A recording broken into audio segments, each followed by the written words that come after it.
नमस्कार, मी लाघवी ओम सावंत बुलेटिनची सुरुवात करते। यावेळच्या महत्त्वाच्या बातमीनं शरद पवारांची पत्रकार परिषद सुरू आहे।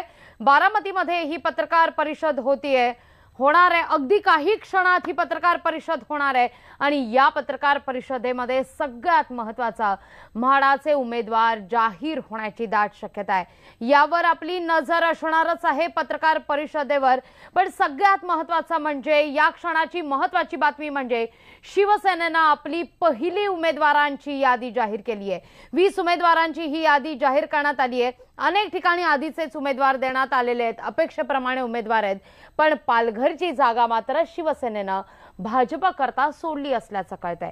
तर उस्मानाबादमधून ओमराजे निंबाळकरांना उमेदवारी देण्यात आली आहे। रवी गायकवाडांचा पत्ता कट झालाय। या ठिकाणी दक्षिण मुंबईतून अरविंद सावंत, दक्षिण मध्य मुंबईतून राहुल शेवाळे, उत्तर पश्चिम मधून गजानन कीर्तिकर यांना उमेदवारी देण्यात आली आहे। तर साताऱ्याच्या जागेवरून उमेदवारी जाहीर करण्यात आलेली नाहीये, अद्यापही सस्पेन्स कायम आहे। एक आपण नजर टाकूया नेमकी कोणाकोणाला उमेदवारी देण्यात आली आहे यावर।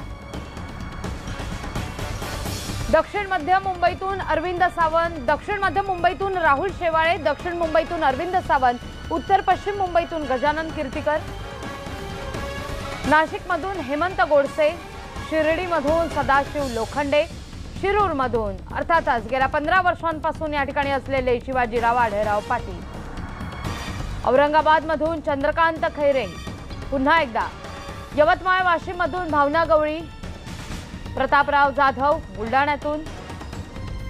याच विषयी अधिक माहिती घेण्यासाठी थेट जाऊया आमचे प्रतिनिधी उदय जाधव यांच्याकडे। उदय, अपेक्षितप्रमाणे उमेदवारांची नावं घोषित झाली आहेत, मात्र पालघर आणि साताऱ्याचा सस्पेन्स कायम आहे। तर दुसरा सगळ्यात महत्त्वाचा मुद्दा म्हणजे उस्मानाबाद, या ठिकाणी रवी गायकवाडांचा पत्ता कट आहे। अगदी बरोबर आहे, कारण या सगळ्या मतदार यादीबद्दलच न्यूज 18 लोकमध्ये या आधीच खूप दिवसांपूर्वी बातमी दिली होती आणि ती बातमी आज तंतोतंत खरी ठरलेली आहे। उस्मानाबाद लोकसभा मतदारसंघामधून विद्यमान शिवसेनेचे खासदार आहेत रवी गायकवाड। या रवी गायकवाड यांचं उमेदवारी त्यांना दिलेली नाही, त्यांचा पत्ता कट केला गेलेला आहे। तिथे ओमराजे निंबाळकर शिवसेनेचे जे आमदार होते त्यांना तिथे आता उमेदवारी दिलेली आहे। आणि दुसरं सगळ्यात महत्त्वाचं म्हणजे हिंगोलीमध्ये हेमंत पाटील यांच्यामध्ये एक प्रकारे चुरस होती आणि त्यांना आता इथे उमेदवारीचे हिंगोली लोकसभा मतदारसंघामधून दिलेली आहे। कारण हिंगोली लोकसभा मतदारसंघामध्ये 2014 साली सुभाष वानखेडे यांनी निवडणूक लढवली होती, मात्र त्यांचा पराभव झाला होता आणि पराभव झाल्यानंतर त्यांनी भाजपमध्ये प्रवेश केला होता। त्यांच्या इकडे आता हेमंत पाटील यांना उमेदवारी ती दिलेली आहे। आणि सगळ्यात महत्त्वाचं म्हणजे पालघर आणि सातारा या 2 लोकसभा मतदारसंघाची नावं जी आहेत ती कोल्हापूर इथल्या ज्या महारॅली होणार आहे महायुतीची, त्या महारॅलीमध्ये स्वतः शिवसेना पक्षप्रमुख उद्धव ठाकरे ही नावं जी आहेत ती जाहीर करणार आहेत। पालघर लोकसभा ही शिवसेनेकडेच आहे। या संदर्भात अनेक चुकीचे गैरसमज आहेत ते पसरवले गेले होते, मात्र शिवसेना नेते अनिल देसाई आणि सुभाष देसाई यांनी ठामपणे सांगितले की पालघर ही लोकसभा जो मतदारसंघ जो आहे तो शिवसेनेकडेच आहे। पालघरमध्ये सध्या नगरपालिका निवडणुका आहे, 24 तारखेला तिथे मतदान होणार आहे आणि त्या मतदान प्रक्रियेमध्ये कुठल्याही प्रकारे बाधा येऊ नये, कुठल्याही प्रकारे नाराजीचा फटका बसू नये यासाठी शिवसेनेने पालघर लोकसभा मतदारसंघाचं नाव जे ते अजून डिक्लेअर केले नाही, जाहीर केलं नाही। रविवारी जेव्हा मतदान प्रक्रिया पूर्णपणे संपेल, संध्याकाळी जेव्हा कोल्हापूरमध्ये सभा होणार आहे त्या सभेमध्ये पालघरमधून श्रीनिवास वनगा हे संभाव्य उमेदवार आहेत शिवसेनेचे, त्यांचं उमेदवारीचं नाव जे आहे ते जाहीर होण्याची शक्यता आहे। निश्चित उदय, धन्यवाद तुम्ही दिलेल्या एकूणाच्या सविस्तर माहिती करता। याच संदर्भात अधिक माहिती घेऊया आमचे प्रतिनिधी सिद्धार्थ गोदाम यांच्याकडून। सिद्धार्थ, का अधिक माहिती या संदर्भात? आपण जर पाहिलं तर मराठवाड्यातील काही नावं आहेत तशीच समोर आलेली आहेत अपेक्षेप्रमाणे, पण अर्थातच उस्मानाबाद याचा अंदाज मात्र न्यूज 18 लोकमतनं दिलेला खरा ठरतोय।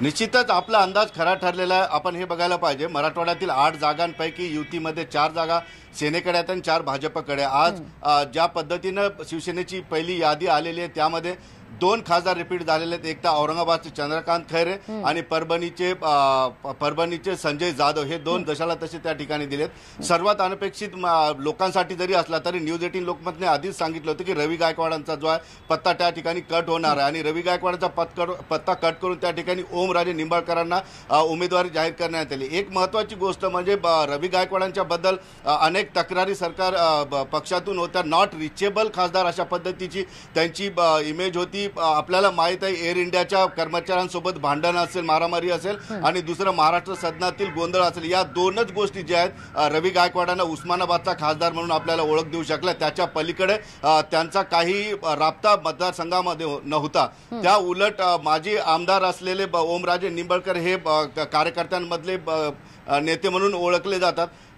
ओमराजे निंबाळकरांना उमेदवारी जरी दिली असली तरी जे रवी गायकवाड आहेत त्यांची नाराजी आणि त्यांच्या नाराजीमुळे जे कार्यकर्ते शिवसेनेचे आहेत त्यांची नाराजी कशी दूर करायची एक मोठा सवाल जो आहे ओमराजेंच्या समोर असेल.